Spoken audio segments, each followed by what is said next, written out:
Hi friends, good evening. તો જો અત્યારે પડી ગઈ છે સાંજ અને અમે લોકો નીકળી ગયા છીએ ખરીદી કરવા માટે, કેમ કે શિયાળો આવી ગયો છે તો આપણે સ્વેટર તો લેવું પડે ને। તો અહીંયા મમ્મી એમના માટે સ્વેટર જોઈ છે અને મેં પણ જોઈ લીધું। સ્વેટરમાં કલર સારા હતા, એમની સાઇઝ નહોતી ને સાઇઝ જેની હતી એમાં કલર સારા નહોતા, તો પછી અમે આવી ગયા બીજી જગ્યાએ। તો પરાગને કંઈક બજારમાં કામ હતું તો એ અમને અહીંયા જ મૂકીને નીકળી ગયા હતા ને આ મમ્મીનું ચોથા કે પાંચમા નંબરનું સ્વેટર હતું। પછી આ પહેર્યું અને ત્યાર પછી સ્વેટર લઈને અમે નીકળી ગયા હતા।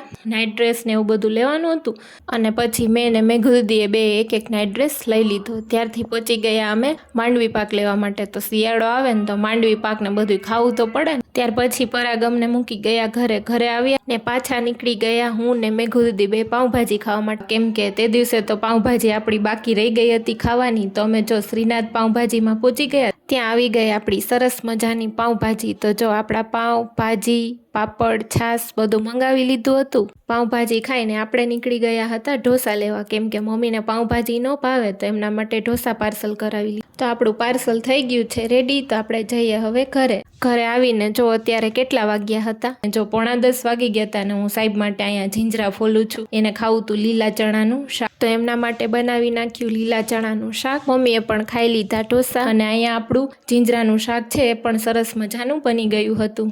આમાં બનાવી છે ખીચડી, વેફર, કિચન કરી નાખ્યું ક્લીન, એના માટે બનાવી નાખી રોટલી અને થોડીક ઘરની વસ્તુ લેવાની હતી તો એ પણ લઈ લીધી। Bye bye guys, subscribe my channel.